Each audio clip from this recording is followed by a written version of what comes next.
May mga kwento na matagal nating tinatakbuhan, mga sugat na pilit nating tinatakpan, mga alaala na ayaw nating balikan dahil masyadong masakit. Pero darating ang araw na kailangan nating humarap, magsalita, at ilabas ang katotohanang matagal nating kinimkim sa loob. Sa episode na ito, maririnig ninyo ang kumpleto at buong kwento ni Ian. Mula sa simula ng kanyang pagkabata, sa mga sugat na pilit niyang binubuhat sa katahimikan, hanggang sa mga revelasyong tuluyang nagbago sa takbo ng kanyang buhay. Ito na ang full story ng Pinaglaruan ang Katawan Ko. Isang tapat, masakit at totoong salaysay ng isang taong piniling magsalita. Hindi para manisi, kundi para tuluyang makalaya at makabangon. Hi Kuya Will! Habang tinatype ko ito, nanginginig ang mga daliri ko. May halong kaba, lungkot, at bigat sa dibdib. Hindi ko alam kung paano ko ikukwento ng maayos ang lahat. Pero sana, sa bawat salita, may sundot na aral. At sana, may makapulot ng pag-unawa. Hindi ko maipaliwanag ang nararamdaman ko ngayon. Basta ang alam ko, masakit. Parang dinudurog ang puso ko. At ang gusto ko lang ay umiyak. Gusto kong magpahinga. Pero hindi ko rin alam kung anong klaseng pahinga ang kailangan ko. Pisikal, emosyonal, o pahinga mula sa lahat ng dinadala ko. Ako nga pala si Ian. Nasa tamang gulang na ako ngayon. Pero ang kwento ko ay nagsimula noong bata pa ako. Panahon ng inosente pa ako sa kung gaano kagulo ang mundo. Ang kwento ko ay tungkol sa nakaraan. Isang nakaraan na bakas ng sakit, tanong at kawalan ng kasagutan. Tanong na hanggang ngayon, bit-bit ko pa rin. Bakit ako? Bakit sa mura kong edad? Ganito agad ang naranasan ko. Ayon sa kwento ni nanay, isa raw akong bunga ng isang hindi inaasahang pangyayari. Isang anak sa pagkadalaga, isang batang isinilang sa maling oras at mahirap na sitwasyon. 15 taon gulang pa lang si nanay noon. Namamasukan siya bilang kasambahay sa isang mayamang pamilya sa probinsya namin. Ang pamilyang iyon ay balikbayan, madalas sa Amerika, pero may bahay dito sa Pilipinas. May isa silang anak, si Jerry. Amerikano ang ama, Pinay ang ina. Si Jerry, ayon kay nanay, ay nasa 30 na noong panahong iyon at may kapansanan sa paa dahil sa isang aksidente. Isang gabi, habang nasa bahay si nanay at nagsisilbi, may nangyaring hindi niya inaasahan. Lasing daw si Jerry at sa loob ng kwartong iyon, naranasan ni nanay ang isang napakasakit na karanasan na habang buhay niyang dadalhin. Doon nagsimula ang lahat at ako ang naging bunga ng gabing iyon. Kuya Will, mula noon, parang isinumpa ang buhay ni nanay. Wala siyang sandigan. Kahit ang sarili niyang mga magulang at kapatid, tila wala man lang pag-aalinlangan nang siya ay talikuran. Walang kaunting awa, walang pag-unawa. Pero para sa akin, si nanay ang isa sa mga pinakadakilang taong nakilala ko. Masipag, matapang, matatag, marunong makisama. At kahit anong sakit ang pinagdaanan niya, pinili pa rin niyang lumaban para sa akin. Pagdating ko sa mundong ito, agad mapapansin ang itsura ko. Iba raw ako, halo ng Pinoy at banyaga. Maputi, matangos ang ilong, at kulay asul ang mga mata. Sabi nila, pogi ka Ian, malakas ang dating. Pero para sa akin, ang tunay na ganda ay yung pagpapalaki ni nanay sa akin. Hindi siya nagsayang ng kahit isang araw. Tinuruan niya akong maging mabuting tao, maging masipag, at matutong maghanap buhay sa marangal na paraan. Siya ang nagsilbing ilaw ng tahanan. Kaibigan ko, guro ko at ama ko, lahat sa iisang katauhan. Yung mga dapat sanay pamilya rin namin, gaya ni na lola, lolo at ilang pinsan ko, hindi ako naging close sa kanila. Para kasi sa kanila, ako raw ang paalala ng isang masakit na nakaraan. At dahil doon, pakiramdam ko, palagi akong tinatanggihan. Masakit man, tinanggap ko na lang. Sanay na ako sa pananahimik. Sanay na ako sa pag-iisa. Nag-aral ako mula grade 1 hanggang grade 6. Pero sa buong panahong iyon, puno ng pangungutya at pambubuli ang bawat araw. Pero tiniis ko, tinanggap ko. Kasi para sa akin, wala namang ibang pagpipilian kundi magpatuloy. May ilan din na akong naging kaibigan, hindi ganoon kalapit, pero kahit paano ay may kasabay. Mas pinili ko pa ring mapag-isa kasi kahit saan ako magpunta, parang may nakaabang na panibagong insulto. Tahimik lang ako, hinahayaan ko na lang kasi minsan mas madali ang manahimik kaysa ipaglaban ang sarili sa mundong hindi naman nakikinig. Pagkatapos kong mag-grade 6, bakasyon na. Lahat ng mga kaklase ko, abala sa pagpapaschedule ng tuli. Normal lang yon, kasi nga high school na, sa pagbabalik eskwela. Ako naman, hindi rin nagpapahinga. Abala ako sa pagtulong sa isang bakery bilang tagasupot ng tinapay. Sabi ni nanay, sayang ang bawat araw kung walang ginagawa. At habang bakasyon, mas maganda kung matututo ka ng kumayod. 100 piso kada araw. Malaking bagay na yon para sa amin. Sabi pa ni nanay, madali lang naman yan anak. Magaan lang at higit sa lahat, marangal. Meron akong 4 na matagal ko ng kaibigan. Mula grade 1 hanggang grade 6, sila ang madalas kong nakakasama sa pagpasok sa eskwela. Si Ber, si Tantan, si Joel, at si Leo. Masaya silang kasama. Makukulit, maluloko. Pero nakakatawa. Mga tipikal na kabarkadang lalaki. Sanay na ako sa tukso at asaran nila. Tanggap ko na. At kahit ganun, lagi pa rin akong may baon na tinapay para sa kanila. Lalo na pag may sobra ako sa bakery. Pero sa totoo lang, sa aming 5, ako lang ang hirap sa buhay. Sila, may kaya, may pambili, may suporta sa pamilya. Ako, si nanay lang ang kakampi ko. Siya lang ang nagsusumika para sa amin. Isang beses tinanong nila ako, "Oh, Ian, saan ka mag-aaral ng high school?" Sagot ko, "Baka sa public school na lang o kung saan naabutin. Ewan ko kung makakatapos pa nga ako. Kilala nyo naman buhay ko. Si nanay lang talaga ang gumagabay sa akin." Sagot nila, buong tapang, "Sama-sama tayo sa private school." Napangiti ako pero sabi ko, "Kayo, kaya nyo yan kasi maayos ang buhay nyo. Ako, hindi ko pa alam kung saan ako huhugot ng pangarap." Lumipas ang 1 buwan at magaling na ang kanilang tuli. Halos araw-araw na silang magkasama sa irrigation at naliligo rin doon. Madalas ko silang dinadaanan at tuwing nakikita ko sila, masaya silang nagsisigawan. Minsan, araw ng Sabado, papasok na ako sa bakery. Sabi ni nanay, "O Ian, mauna ka na. Sunod na ako para marami kang magawa doon. Lahat ng utos ni boss, sundin mo para magustuhan ka sa pagtulong mo." Sagot ko, "Opo, nanay." Habang naglalakad ako papasok, bigla may sumigaw, "Ian!" "Oy anak sa buho," sabi ng isa. "Oy anak sa putok," dagdag ng isa pa. Sagot ko naman, "Oh, musta na ang mga botoy-toy nyo, magaling na ba?" Sagot ng 4, "Pwede na. Mag-jack ka na, masarap araw-araw yun." Nga lang, wala pa nalabas. Si Joel meron na pero malabnaw pa, konti lang. Sabi ko naman, "Sus, yun lang pala." Araw-araw ko silang dinadaanan at halos lagi silang nakatambay sa tabi ng sampalok kasi presko doon. Minsan, isang araw napapasok na ako sa bakery. Sabi ng isa sa 4, "Hoy Ian, madami ka na pera niyan, aba. Araw-araw ka na lang nag-iipon." Sagot ko, "Okay lang." Paglapit ko sa kanila, halos nakabrief lang sila at medyo nagyayabang. Tumawa sila ng sabay-sabay. Yung isa, si Tantan, tumayo at lumapit sa akin. "Oh, paano? Andito na siya. Tara gawin natin yung plano natin para matikman natin yung..." Sobrang sarap daw. Nakikisabay ako sa tawa kahit medyo naguguluhan ako.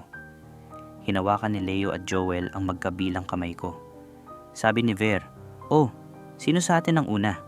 Sagot ko, "Ako naman, si Tanga. Akala ko biruan lang ito." Sabi ni Tantan, "Ako mauuna." Sabi ko, "Oh, okay. Para sa inyong mga siraulo, papasok pa ako sa bakery." Nag-usap sila ni Leo. Kapag pumalagyan at manununtok, dapat nakatali yung kamay niya. Sabi ni Joel, "Yung tali sa yoyo ni Tantan, itali natin. Kapag pumalag, lahat tayo black eye ang aabutin." Nang naitali na ang dalawa sa likod ko, akala ko biruan lang talaga sila. Sabi ni Tantan, "Oh, balik kayo sa tubig. Pagtapos na ako dito, punta ang isa dito." Bigla akong kinabahan sa tawa ko. "Putya naman, Tantan, huwag kang magbiro ng ganyan," sabi ko. Sabi niya, "Ian, di naman kita sasaktan, laro lang ito." Nang itulak niya ako, napaurong ako. Binaba niya ang suot niya at ramdam ko ang paninigas ng katawan niya. Bigla niya akong hinalikan sa labi at sinimulan niyang paligayahin ang sarili niya. "Ian, ang sarap pala ng labi mo. Una ko palang tikim, ikaw na ang una kong halik sa labi," sabi niya. Saglit kong ipinikit ang mga mata ko. Hindi ko mawari. First time ko nakatikim ng ganito mula sa kapwa ko lalaki. Bumaba ang labi niya at habang pinapanood siya ng tatlo, napaungol ako sa ginagawa niya. Hindi ako nakapagsalita. Ibang klase ang kiliti na bumabalot sa katawan ko. Bumalik siya sa labi ko na, wari ko gigil na gigil, at bigla niyang sabi, "Lalabas na ako. Tapos na ako." Sabi ni Ver, "Oh, nilabasan ka ba, Tantan?" Sagot niya, "Oh bro, sarap pala." Pagdating ni Ver, wala siyang sinabi. Sabi niya, "Kapag umangal ka, Ian, baka masaktan ka." Sinimulan niyang hawakan ako at may dalang baby oil na ginamit niya. Napasigaw ako ng malakas, "Ver, putya ka. Ginawa mo akong babae. Hayop ka." Wala siyang pakialam sa ungol ko. Tuloy lang ang ginagawa niya hanggang sa matapos siya. Nang matapos siya, si Joel naman ang sumunod. Nagmamadali siya at ginamit rin ang baby oil sa sarili niya habang nakatutok sa akin. Sabi niya, "Huwag sisigaw, madali lang to." Napasigaw at nagmamakaawa ako, "Tama na, tama na." At ang huli, si Leo. Una niyang pinunas ang laway sa labi ko at sinabihan akong, "Halikan mo habang jack ako." Ganun lang ang nangyari sa kanya. Nang matapos na sila, bumalik si Tantan at inalis ang tali sa kamay ko. "Oh, saan yung yoyo ko?" tanong niya. Sabi ng tatlo, "Nasa bag mo."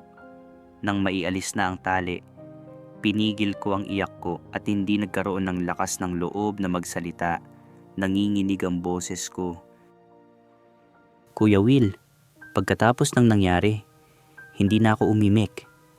Habang nakakawala sa pagkakatali, nanginginig ang katawan ko, hindi lang sa takot, kundi sa galit. Simula ngayon, hindi ko na kayo kaibigan. Hindi ko na kayo kilala. Sinusumpa ko, pagbabayaran nyo to." At doon ako napahagulgol. May halong hinagpis at galit. "Bakit nyo nagawa to sa akin?" "Ang masakit, Kuya Will, nagtawanan pa sila. Parang walang nangyari. Parang laro lang lahat." Tumayo ako. Nilakasan ng loob kong umalis. Pero bago ako makalayo, humabol si Tantan. "Ian, sorry. Pero huli na. Isang suntok lang ang naisagot ko. Ikaw ang pasimuno. Ikaw ang dahilan ng lahat nito. Hanggang sa huling hininga ko, hindi ko makakalimutan ang ginawa niyo sa akin." Pag-uwi ko sa bahay, wala pa si nanay. Nahiga na lang ako sa papag naming mag-ina. Tahimik. Pilit kong kinukulong ang iyak. Nang tanghali na at dumating si nanay, una niyang tanong, "Oh, anak, bakit hindi ka pumasok?" Hindi ko na napigilan. Napahagulgol ako. "Nay, may ginawa silang masama sa akin. Sina Joel, Tantan, Ver at Leo." Nang marinig yun ni nanay, para siyang natulala. Pero agad niya akong niyakap ng mahigpit. Hindi na siya nagtanong pa. Naramdaman na lang niya ang bigat ng dinadala ko. Maya-maya, ang gahlit niya sumabog. Umalis siya agad at pinuntahan isa-isa ang mga bahay ng mga sangkot. Pero wala siyang nadatnan. Kaya nagsumbong siya sa lolo at lola ko. Pero ang sagot nila, ikaw nga ginahasa noon, pati anak mo ganyan din. Salot ka talaga. Kuya Will, doon ko nakita si nanay na tila nawala ng mundo. Umuwi siyang luhaan at galit. Ian, anak, aalis tayo rito. Wala tayong kakampi. Wala ni isa. Sabi ko, Nay, hindi ko kaya tumayo. Masakit ang katawan ko. Pagtingin niya sa akin, nakita niyang may mga pasa at pamamaga. Niyakap niya ako, pero hindi na niya napigilan ang galit. Ian, anak, mangako ka. Balang araw, kapag nakaahon ka na sa buhay, ipaalala mo sa kanila ang sakit na ginawa nila sa'yo. Huwag sa dahas, kundi sa tagumpay. Sa pagpapakitang hindi ka nila kayang sirain. Tandaan mo, anak, kahit galing ka sa isang pagkakamali ng mundo, hindi ikaw ang mali, anak ka ng Diyos. At anak kita, at ipaglalaban kita. Kuya Will, iyon ang unang beses kong nakita si nanay na sobrang gahlit pero puno ng pagmamahal. Na kahit walang kumampi sa kanya, pinili pa rin niyang ipaglaban ako. At simula noon, nangako ako sa sarili ko, hindi ako titigil, hindi ako bibigay.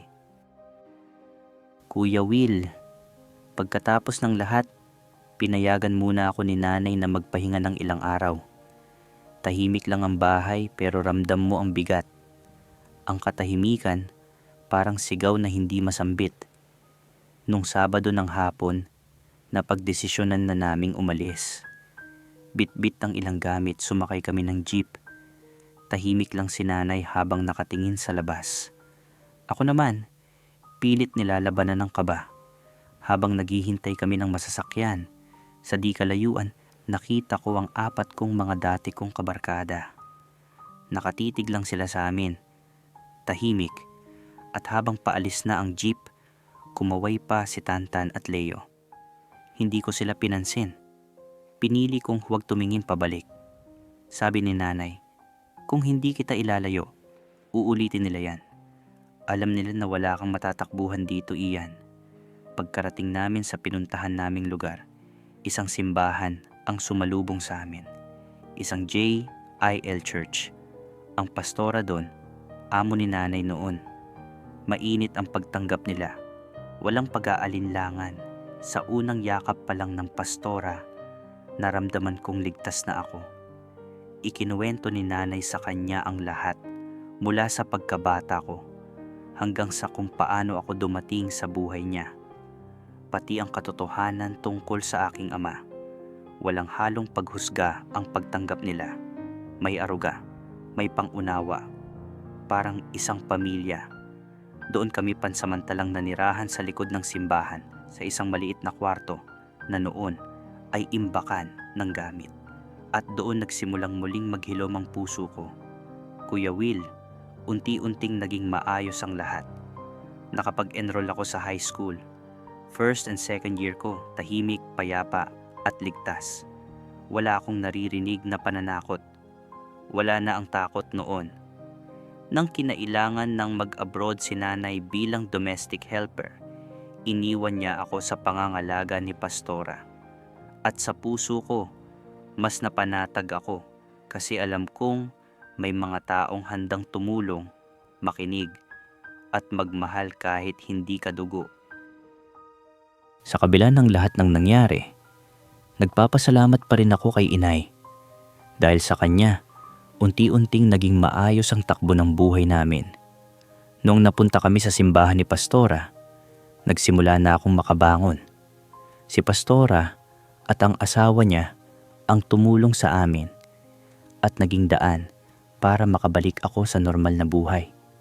Doon na rin ipinapadala ang allowance ko mula kay inay na nasa ibang bansa na bilang domestic helper. Nagkaroon ako ng cellphone, saka ng computer sa maliit naming kwarto. Dahil doon, mas madali na ang komunikasyon namin ni inay kahit malayo siya. Tuwing Huwebes at Linggo, sumasama ako sa mga gawain ng simbahan. nakikisalamuha sa mga kapatiran. Unti-unti, natuto akong muling ngumiti. Isang araw, kinausap ako ni Pastora at ng asawa niya kasama ang ilang miyembro ng simbahan.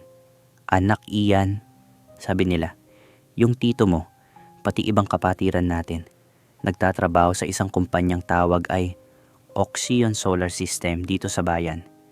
May isa roon na malaking investor. Apelyido niya ay Mr. Meller. Gusto sana naming kumuha ng impormasyon tungkol sa kanya pero ayaw naming sumobra. Kaya gusto naming tanungin ka muna kung ayos lang." Tahimik lang ako saglit. Tapos sumagot ako, "Pastora, sa totoo lang po, wala po akong alam tungkol dyan. Ni hindi ko po kilala ang taong nagdala sa akin sa mundong ito. Ang sabi lang po ni Inay, mayaman daw ang ama ko, milyonaryo raw. Pero hanggang doon lang po talaga ang alam ko." Ngumiti si Pastora.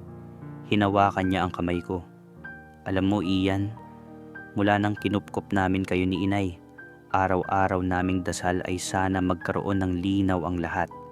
Hindi man ngayon, pero naniniwala kaming darating din ang araw na malalaman mo ang totoo." Kuya Will, sa sandaling iyon, wala na akong naisagot. Tahimik lang ako. Pinili kong manahimik, pero sa loob-loob ko, umaasa pa rin. Na balang araw, makikilala ko kung sino talaga ako at kung sino ang ama ko. Kuya Will, pagdating ko sa third year high school, sanay na akong mamuhay ng mag-isa.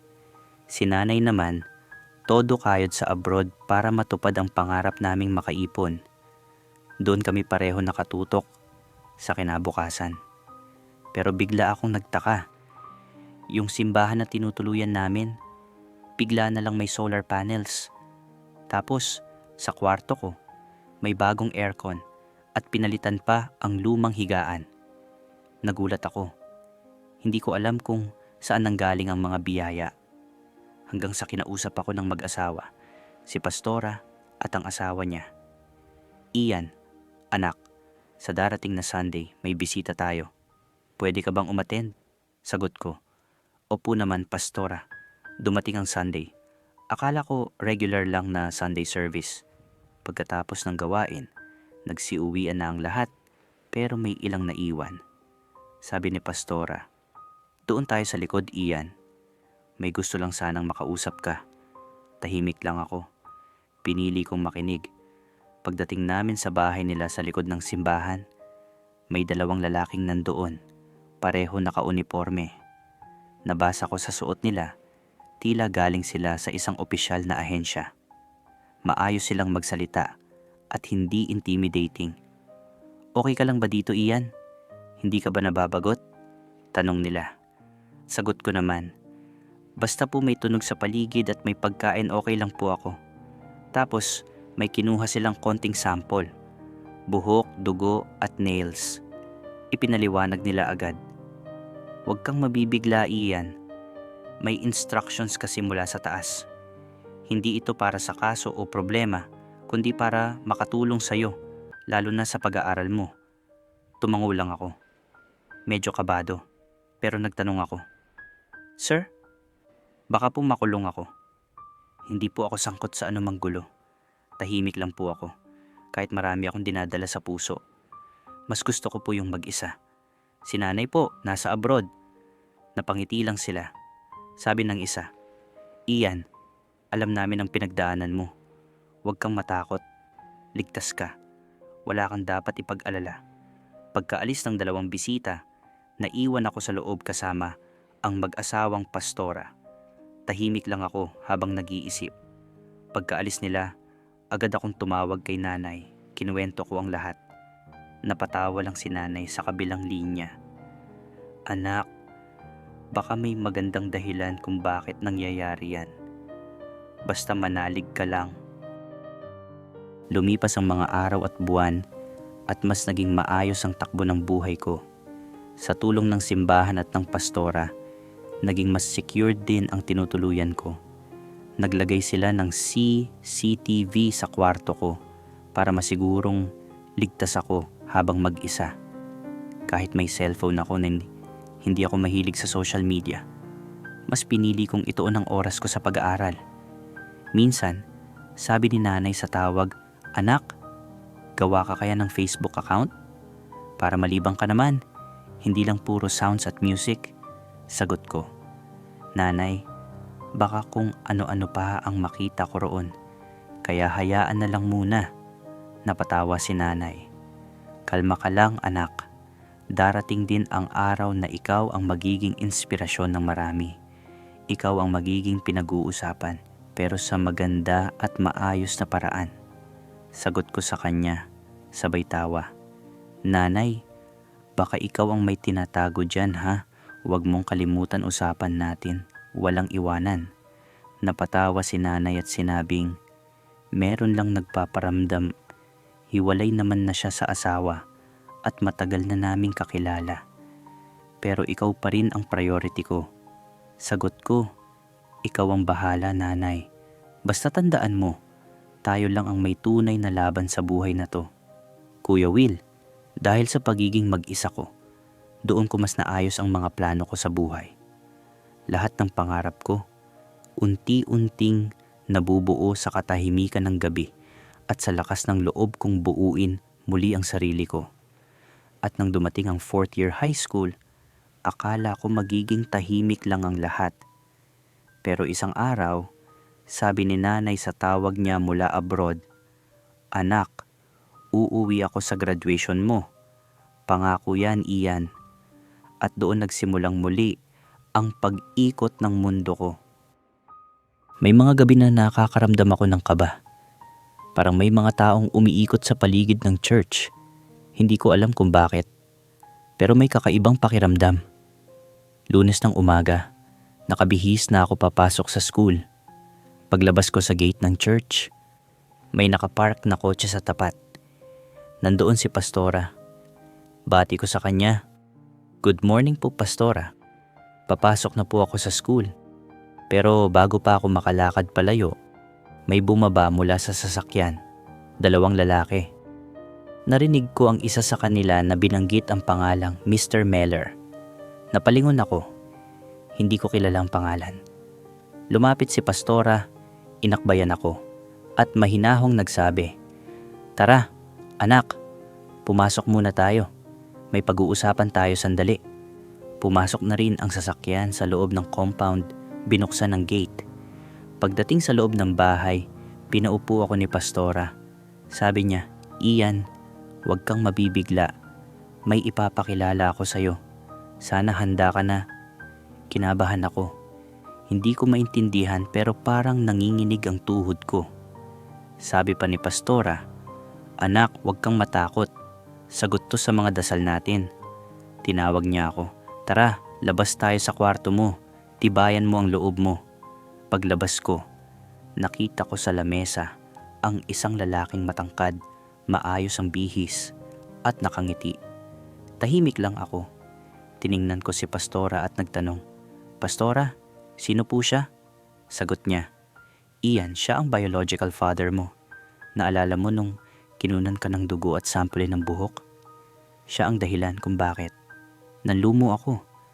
Parang bumigat ang dibdib ko. Bigla akong umupo at napahagulgol. Ang unang nasambit ko, "Nanay, nasaan ka? Kailangan kita ngayon." Sabi ko pa, "Pastora, ilayo niyo ako sa kanya. Hindi ko po siya kilala." Tahimik si Pastora. Hinawakan niya ang balikat ko at mahinahong nagdasal. Bigla kong narinig ang boses ng lalaki. Kalmado, may lambing, "Anak, sige lang. Ilabas mo ang nararamdaman mo. Handa akong makinig." At doon na ako tuluyang napaiyak, Kuya Will. Parang bata. Parang naipon ang lahat ng bigat ng mga panahon sa isang sandaling iyon. "Kuya Will," sabi ko kay Pastora, "bakit ako itinanim sa lupa ng pighati? Bakit sa mundong ito ako isinilang? Isang mundong puno ng hinagpis, takot at pag-iisa. Bata pa lang ako. Ramdam ko na ang pagiging ibang-iba. Wala akong kakampi, Kuya Will. Sa lahat ng sulok ng buhay ko, tila laging ako lang mag-isa. Walang gustong umunawa. Walang gustong tumayo sa tabi ko. Ang tanging sandigan ko lang ay si inay. Pero lumaki akong uhaw sa kalinga ng isang ama. Palagi kong iniisip, kung nandito lang sana siya, baka may lalapitan ako. Baka may magtatanggol sa akin. Sanay na akong matawag ng kung ano-ano. Sanay na akong mamaliitin. Pero ngayong matanda na ako, natutunan kong lumaban. Ngayon, kaya ko nang itayo ang sarili kong pangalan kahit hindi ako kinilala noon ng kahit isang tao sa lipunan. At ngayong biglang may humarap sa akin, sinasabing siya raw ang ama ko. Hindi ko alam ang mararamdaman ko. Parang ang bigat-bigat. Ang dami kong tanong. Bakit ngayon lang?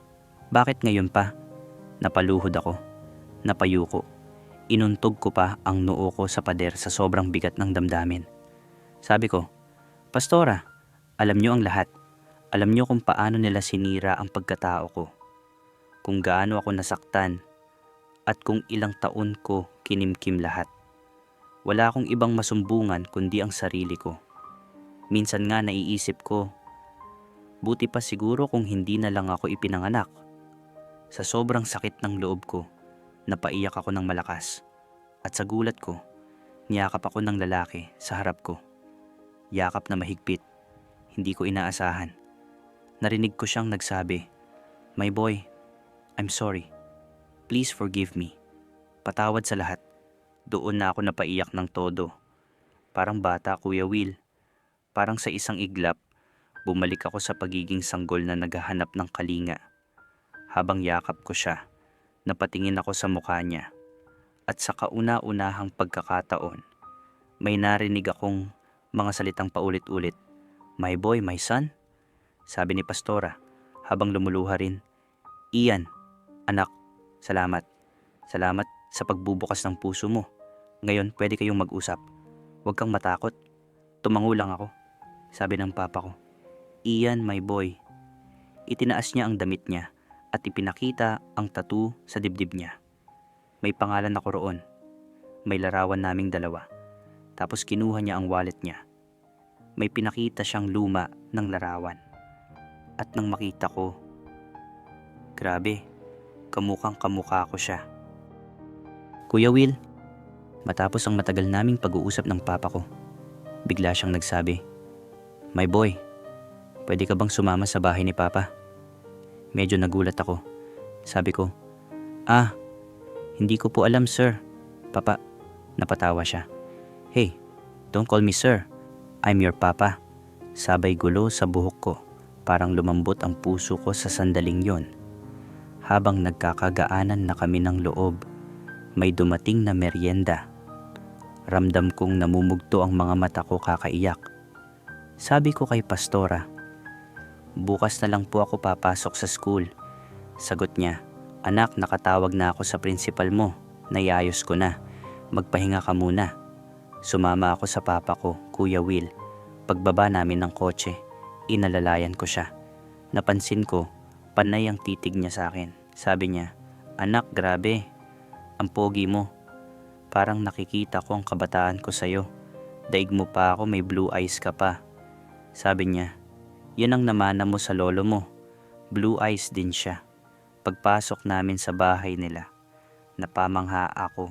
Ang laki, ang ganda, tahimik, parang ibang mundo. Papa, nasan po ang mga magulang nyo? Sabi niya, si papa ko matagal nang pumanaw. Si mama ko, yung lola mo, nasa Amerika. Tapos sabi pa niya, alam mo ba kanina pa tayo pinapanood ng lola mo. Excited siyang makilala ka. Nagulat ako, pero parang unti-unting gumagaan ang pakiramdam ko. Sabi pa niya, anak, huwag kang mahiya. Ang bahay na to, iyon na rin. Mag-isa lang ako.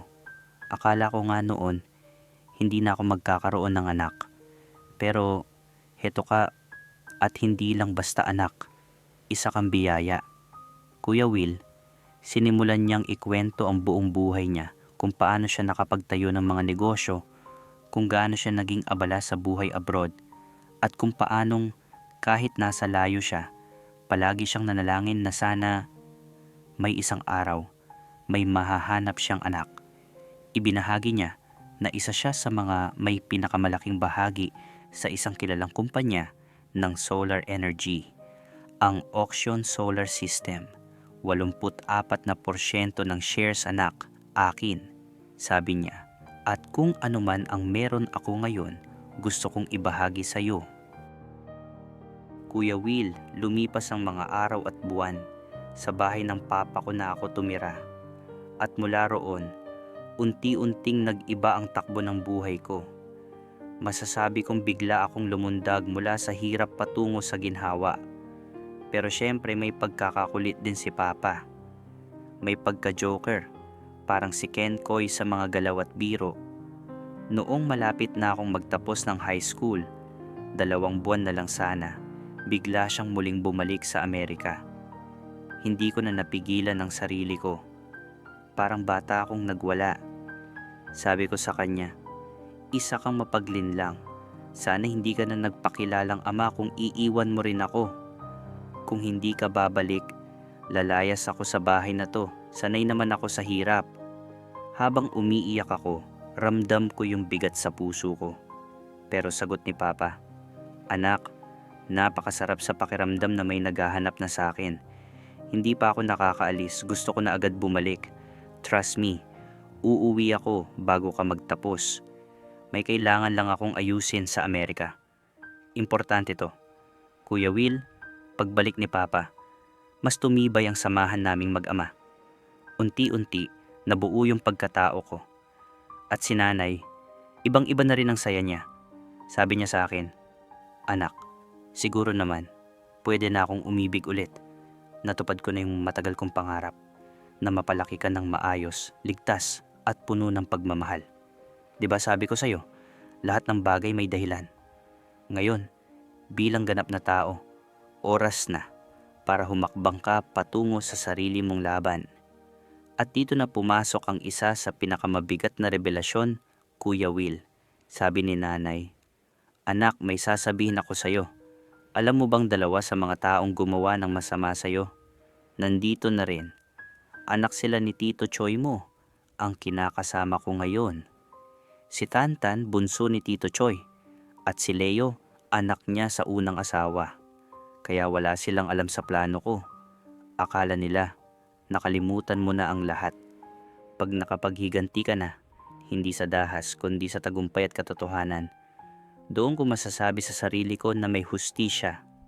Si Oliver naman, singer sa isang club. Part-timer lang siya sa Auction Solar System. Si Joel, nasa auction din nagtatrabaho.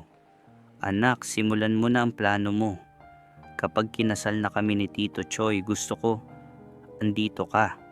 Sa paningin ng iba, isa ka pa ring janitor sa Maynila. Walang ibang may alam sa totoo mong pagkatao. Kuya Will, sabi sa akin ni Papa, anak, ngayon ay isa ka ng professional at legal stockholder, katulad ko. Ngayon, malaya ka nang ipakita na malayo na ang narating mo. Sagot ko sa kanya, Pa, alam mo ba, lahat ng nanakit sa akin noon, nagtatrabaho ngayon sa Auction Solar System.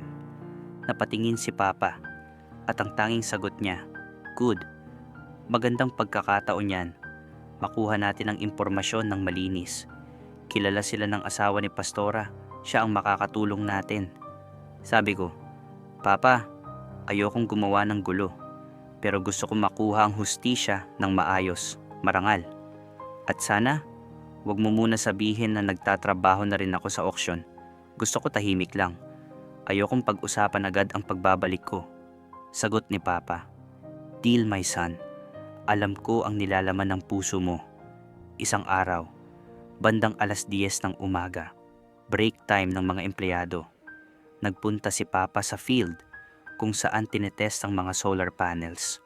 Malawak ang lugar at malaya ang mga tao, kwentuhan, tawanan at may halong kaswal na biruan. Habang nasa kantin siya, tumawag siya sa akin, My boy Ian, punta ka rito. May paborito mong dinuguan at puto dito. Bilisan mo, baka maubusan ka. Excited ako. Kaya nagbihis ako ng casual. Simpleng polo at jeans lang. Pagdating ko sa field, habang naglalakad ako, napansin kong Maraming tao ang napapatingin. Naririnig ko pa ang mga bulungan. Uy, sino yon? Artistahin ah. Kamukha ni Makisig. Ang linis ng porma.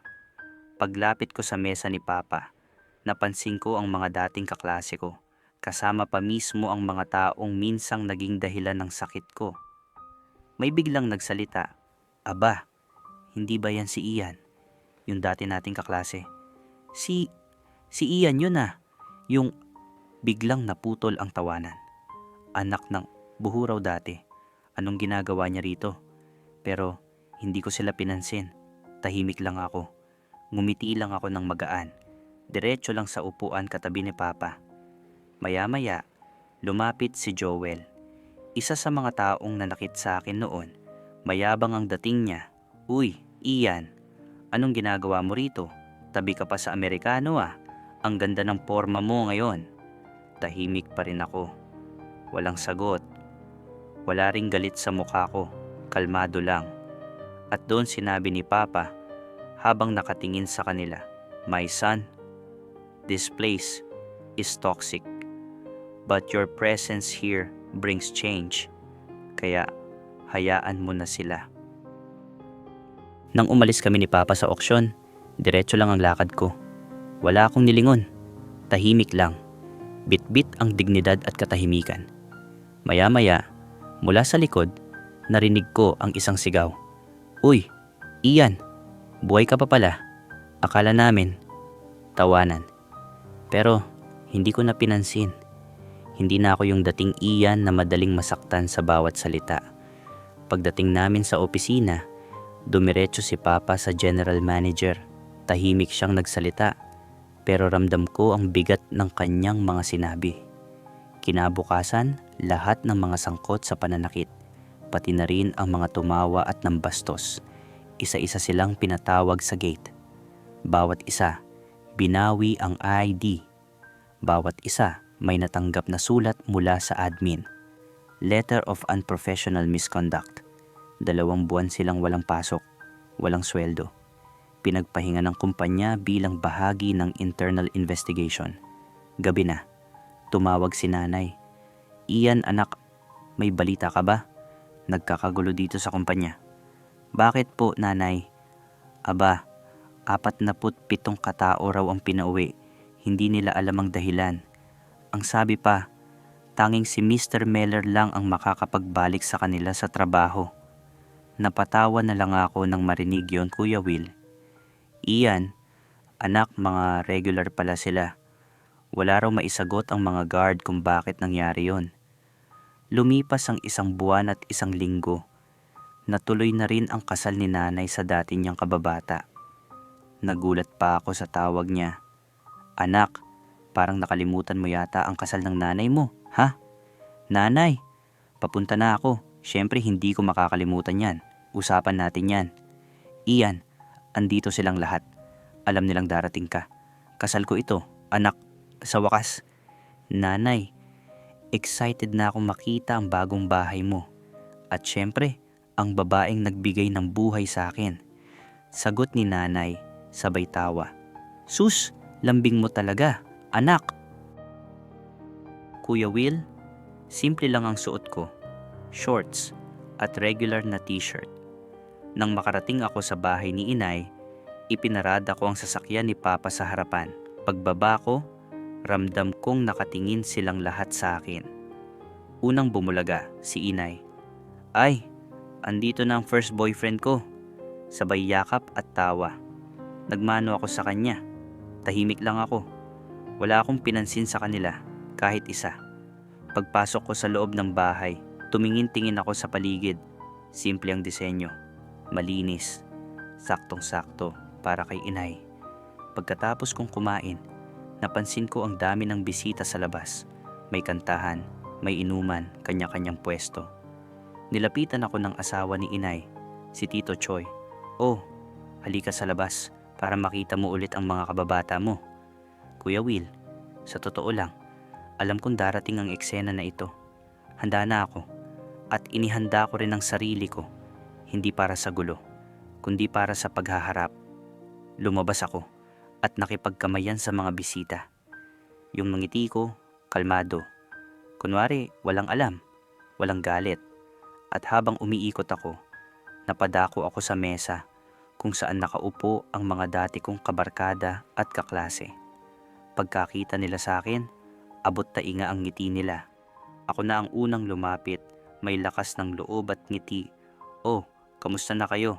Sabay yakap at tapik. Nagulat sila, parang hindi makapaniwala. Yung mga tingin nila parang gusto nilang matunaw. Hindi nila alam kung paano ako kakausapin. Nilapitan ko si Tantan. "Kamusta na?" Sagot niya, medyo tipsy. "Grabe, daig mo pa artista sa itsura mo ngayon. Iba ka na." Yumakap siya, medyo mahigpit. Ramdam kong may halong kaba. Sabi niya, "Oh, kailangan sumabay ka sa tagay ha, para patas ang laban." Ngumiti ako, sabay sabing, "Sandali lang, mamaya na yan." Sabay bulong si Joel, ganun din, yakap ng mahigpit. Si Leo, napansin kong medyo nanginginig ang kamay ng bumati. "Si Oliver?" tanong ko. "Ayun, nasa CR, sagot nila. Pagkatapos ko silang ikutan at kumustahin isa-isa, bumalik ako sa mesa. Sabi ni Tantan, "Dito ka na umupo, Ian. Kwentuhan muna tayo."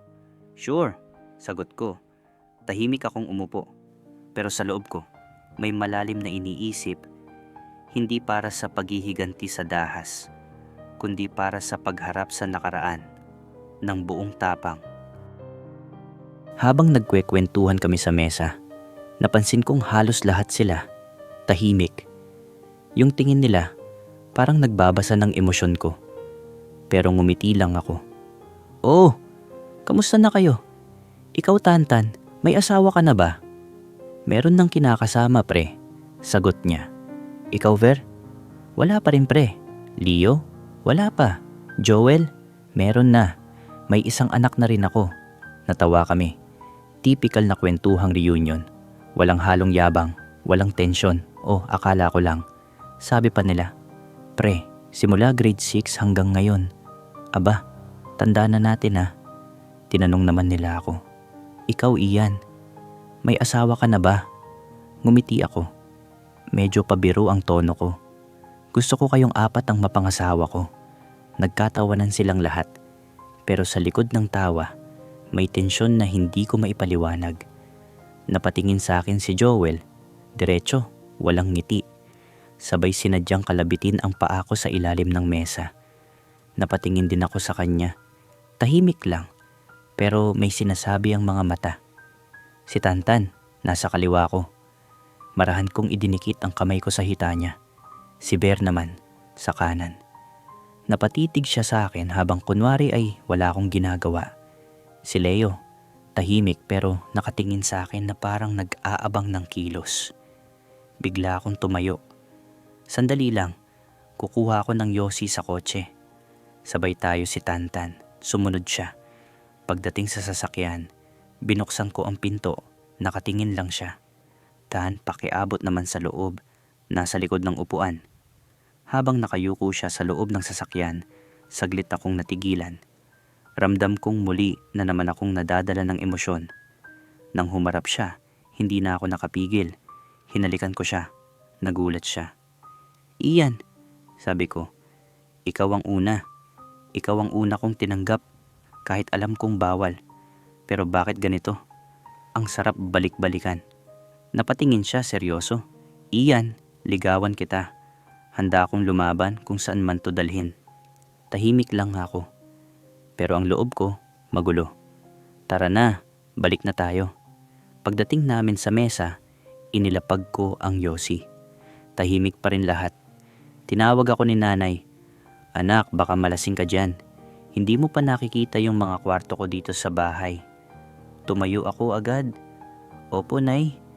Sabay akbay kay Leo, ang anak ng kinakasama ni nanay. Tahimik lang siya, pero ramdam kong nagulat siya. Ngayon, ako ang may hawak ng tanong. Ako na ang hindi natahimik. Pagkatapos ipakita ni nanay ang bagong kwarto niya, kunwari ay umupo ako sa kama. Tahimik, komportable. Sabi ko sa sarili ko, ito na ba ang kapayapaan na matagal kong hinintay? Pag-alis ni nanay, tahimik lang kaming naiwan ni Leo sa kwarto. Tumayo ako, lumapit sa kanya, at walang babala, hinalikan ko siya. Hindi siya umatras. Nagulat? Oo. Pero hindi nagtanong. Ian, grabe ka. Mas intense ka pa sa mga inaasahan ko, sabi niya habang nakatitig sa akin. Napangiti ako. Leo, kung may paraan para maulit ang gabing yon, gusto ko ikaw ang unang makaalam. Sabay kumurot sa tagiliran niya, parang kulitan lang, pero may bigat. Nagbihis kami at bumalik na sa mesa. Pagbalik namin, mas dumami na ang tao. Maingay, masaya. Pero biglang may nagtanong, Ian, teka lang ah. Di ba ikaw yung kamukha nung lalaki na naging dahilan kung bakit natanggal kami sa trabaho dati? Binibiro ka lang namin, Ian. Kasi kamukha mo talaga eh. Bago pa ako makasagot, sumingit si nanay. Ian anak, pasok ka muna. Tulungan mo nga ako sa kusina. Anong ulam gusto mo? Sakto, kailangan ko rin ng break. Nanay, CR lang din po ako ha. Tinapik ko si Joel para samahan ako. Tahimik lang siya pero sumunod. Sa loob ng CR, hindi ko na napigilan. Matagal na akong may tanong sa kanya. Hindi lang tanong sa isip, kundi sa katawan din. Nagkatitigan kami, walang salita. Parang malinaw na pareho naming gustong pag-usapan, pero sa ibang paraan. Joel, bulong ko. Plano mo ba akong iwasan habang buhay? Napangiti siya. Tumango. Hindi, kasi kahit anong pilit ko, bumabalik pa rin ako sa'yo. Sandaling katahimikan. Saka kami lumabas, kunwari walang nangyari.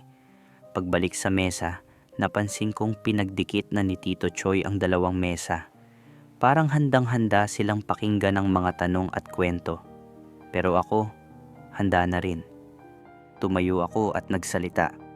O para maliwanagan ng lahat, ako na mismo ang sasagot. Kuya Will, habang nagkakantahan at may kaunting inuman sa handaan, may biglang nagsalita mula sa grupo. Ian, pasensya ka na ha, nakainom lang. Pero sigurado kami, ikaw yung binati namin dati sa auction. Hindi lang dahil kamukha mo, kundi may Amerikano rin na kasama mo noon. Tahimik lang ako. Hindi ako makapagsalita agad. May isa pang nagsalita. Yung Amerikanong yon, sabi ng supervisor namin, ama mo raw yon, stockholder ng auction. Nahiya kami. Kaya kami nagbiru-biruan noon. Kasi alam naming ikaw yon, Ian. Huwag mo na kaming paikutin. Sa mga salitang yon, ramdam ko ang tensyon. Sising-sisi ang mga mukha nila. At may halong pagmamakaawa. Ian, seryoso? Ano na ipapakain namin sa mga pamilya namin? Yung tinatawag mong ama. Siya lang ang may kapangyarihan para maibalik kami sa trabaho. Tulong mo ang hinihintay namin. May isa pang sumigaw mula sa hindi kalayuan. Ian, anak ka ni Jerry, di ba? Mag-ama kayo. Kausapin mo siya. Kahit isa lang sa amin maibalik. Huminga ako ng malalim. Lahat ng mata nakatuon sa akin. Lahat ng boses tila umaasa. Sige, sagot ko. Pero, paano nyo napatunayang ako ngayon? Yung nakita nyong lalaki, baka kamukha ko lang. Ang alam ng lahat, nagtatrabaho ako sa Maynila. Tahimik ang paligid. Tila lahat naghihintay ng susunod kong salita. Habang patapos na ang okasyon ni nanay, may bigla na namang nagsalita sa mga bisita. Ian, yung gamit mong kotse ngayon. Alam naming yan ang ginagamit ng isa sa mga stockholder ng auction. Huwag ka na sanang magmatigas. Bago matapos ang kasalang ito, baka pwede mo naman kaming tulungan. Para na rin sa mga pamilya namin. Sumunod pa ang isang salita na mas masakit. Hindi ka ba naaawa sa mga pinsan mo, sa mga kamag-anak mo na nawalan ng trabaho? At doon, tumayo ang lolo ko. Humarap sa akin at sa harap ng maraming tao sinabi niya, Apo, pakinggan mo naman ang nakakarami. Huwag kang maging sakim sa trabaho. Dati kang wala. Dati kang itinuturing na basura sa lipunan. Dati kang isinusuka ng lugar na to. Dumating ka lang, hindi ka man lang nagmano sa amin. Parang masyado ka nang mataas. Tahimik lang ako habang sinasabi niya yon. Pero si nanay, hindi na nakatiis. Tay naman, ibang usapan yung trabaho at ibang usapan yung personal mong tampo. Huwag natin haluan.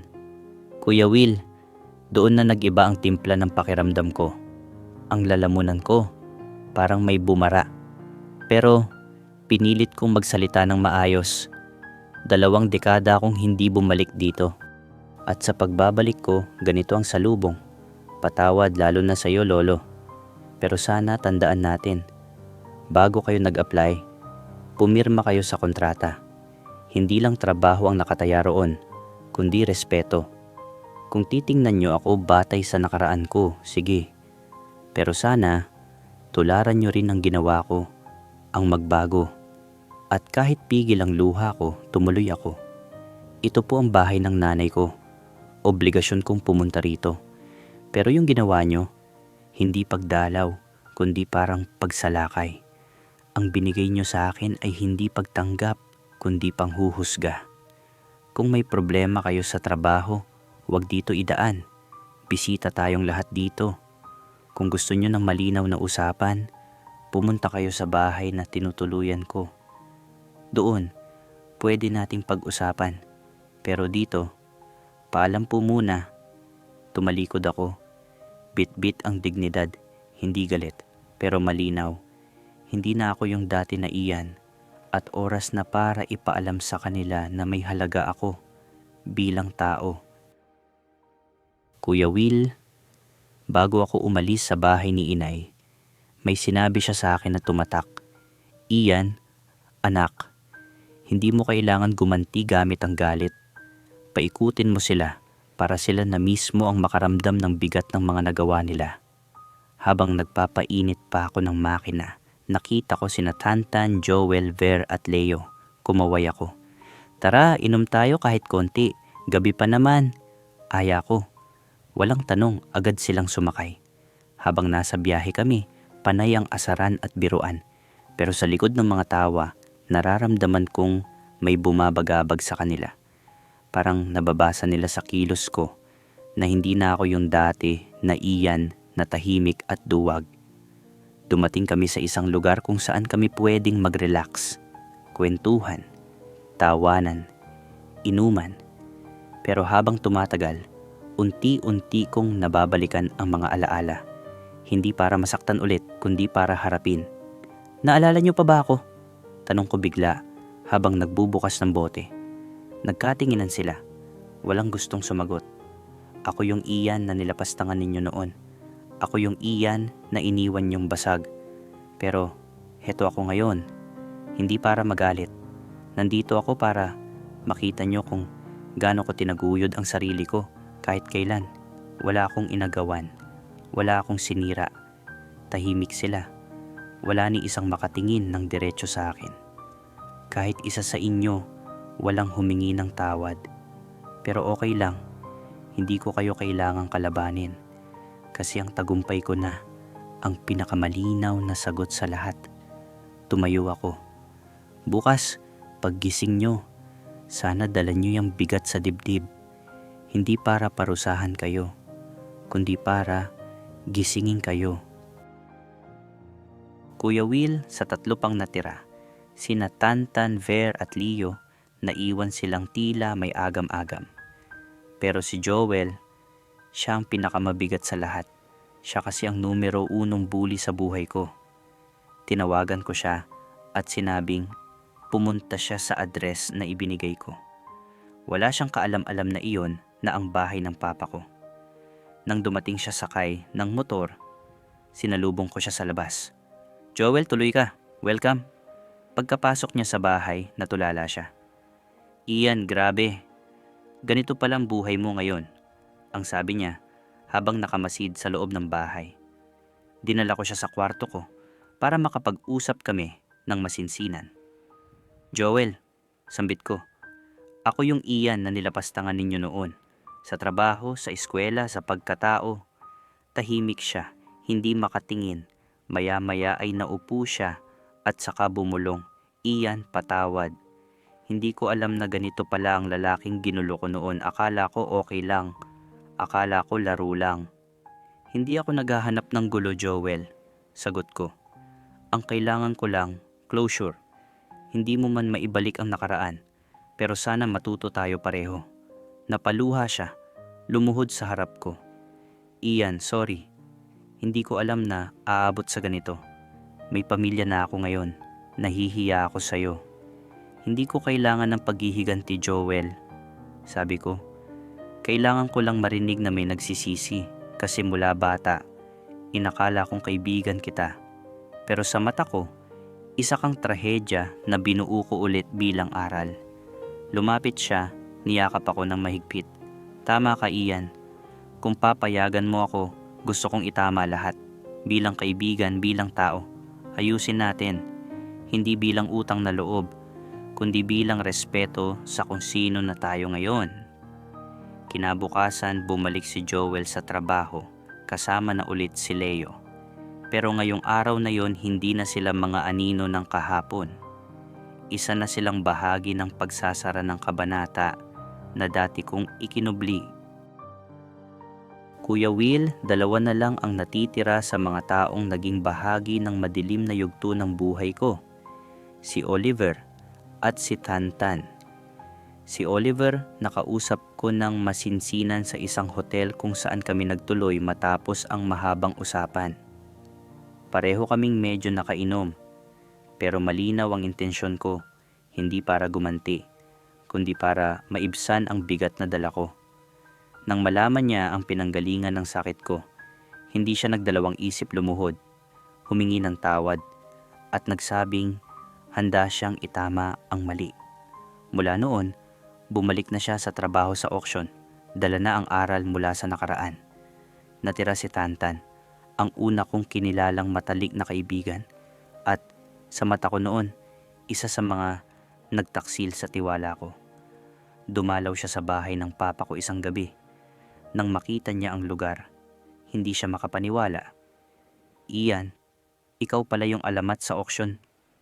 Di ako makapaniwala na ito na ang buhay mo ngayon. Sa kalagitnaan ng inuman, nagbukas ako ng damdamin. Tantan, ikaw ang unang halik na natanggap ko. Ikaw rin ang itinuring kong kakampi. Pero sa dulo, isa ka rin pala sa nagplano noon. Tahimik siya. Nilingon ako ng diretsuhan.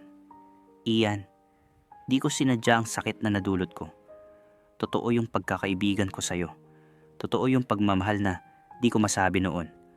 Ang tanging kasalanan ko ay naging duwag ako at hinayaan kong masira ka. Hindi ko na napigilan ang luha ko. Bakit ikaw pa? Sa inyong lahat, ikaw yung inaasahan kong kakampi. Pero ikaw rin ang tumahimik. Lumapit siya, niyakap ako. Ian, gawin mo ang gusto mong gawin. Wala akong itinatago. Kung kailangan mong gumanti, andito ako. Pero kung kailangan mong marinig na mahal ka, eto ako, Ian. Kahit anong paraan, kahit kasal pa, gagawin ko kung yun ang magpapatunay na totoo ako. At sa yakap naming iyon, na-realize kong hindi lahat ng sugat kailangang gantihan. Minsan, sapat na ang pag-aamin. Sapat na ang pag-ibig na pinili ng huli, pero totoo. Kuya Will, yung iyak ko noon, para talaga akong batang sabik sa yakap. At sa sandaling iyon, 3 tao na ang nagmamahal sa akin.